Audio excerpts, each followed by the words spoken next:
Hello, Andrew Eifert here. I'm going to do a quick demonstration of 4 microphones.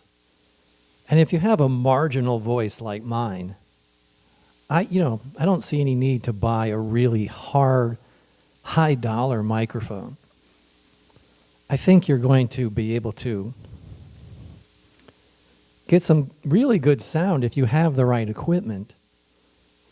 And I think I'll try to prove that to you. I'm going to be using microphones. Some of these are really old microphones. Some of these are relatively new microphones.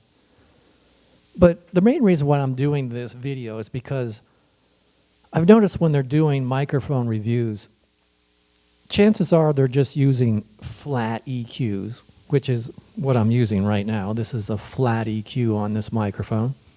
This, by the way, is a PL80 that I bought back in the 1980s.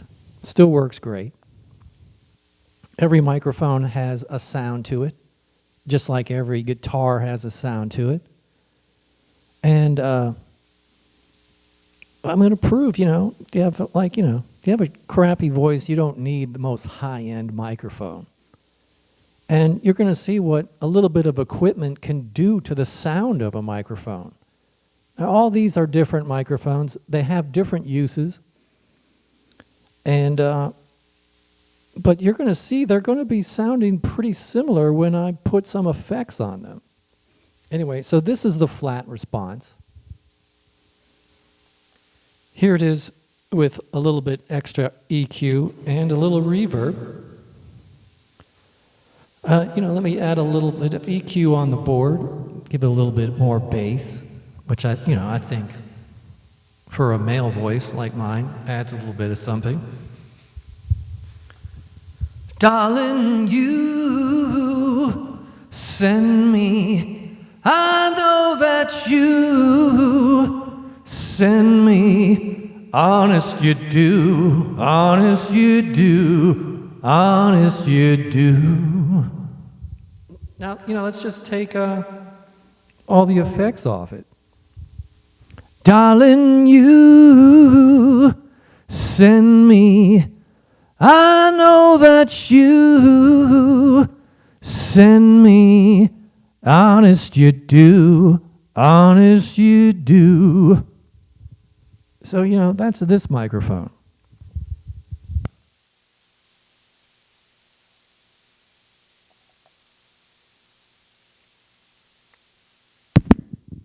The next microphone I got here is an old workhorse. Again, this is a very old microphone. It kind of gives you an idea of how reliable these microphones are. I also bought this one back in the 1980s. It's a Shure 57. It's the workhorse of the music industry. And a lot of people think this microphone is primarily an instrument microphone, and you know what? It is. But you can use this as a vocal mic. Probably my biggest criticism about using this as a vocal mic is it doesn't really have a very good windscreen. I think you'll notice between the other microphones I'm going to use, you're going to hear, some breath sounds and everything with this microphone.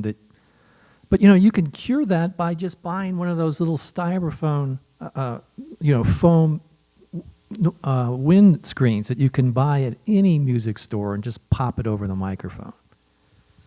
Anyway, so this is the flat sound of this microphone. I know that you send me, darling, that you send me, honest you do, honest you do, honest you do. Now let me put a little bit of effects on it. Test. Darling, you send me, I know that you send me, honest you do, honest you do, baby, you do. Anyway, you can see I used the windscreen on that. So to give it a more accurate sound of what you could do if you could put a windscreen on it. Anyway, let's go to the more newer microphones.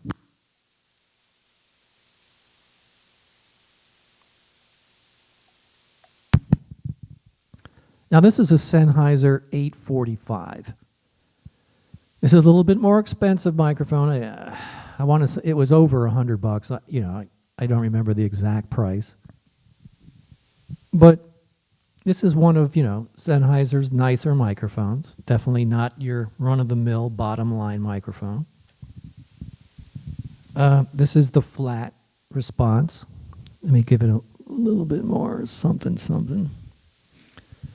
I know that you send me, darling, you send me, honest you do, honest you do.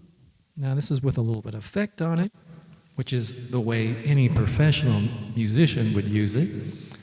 Darling, you send me, I know that you send me, honest you do, honest you do, honest you do.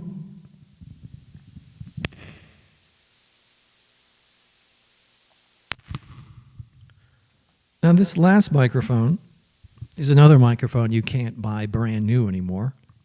It's the Sennheiser e838. And this is without any serious effects on it. Darling, you send me, I know that you send me, honest you do, honest you do, honest you do. All right, with some effects.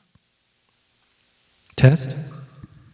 Darling, you send me, I know that you send me, honest you do, honest you do, honest you do.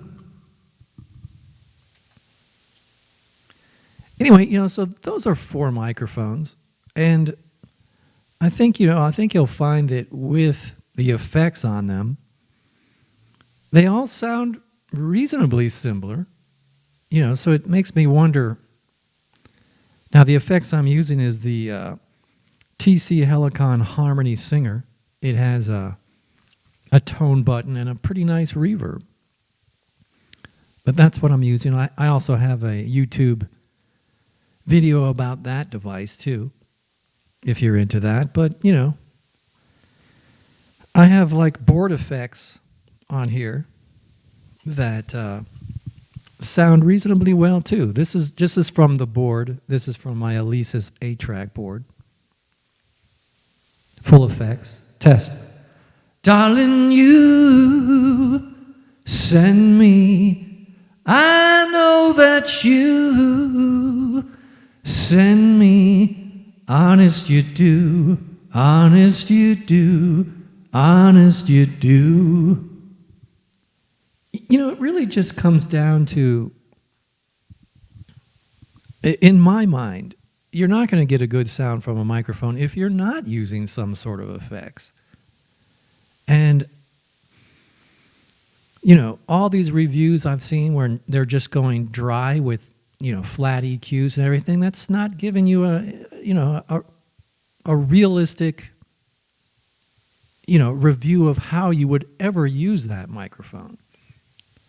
And it is the effect, and it is the EQ, and it is maybe some compression or a gate on a microphone that's going to add something to the sound of that microphone.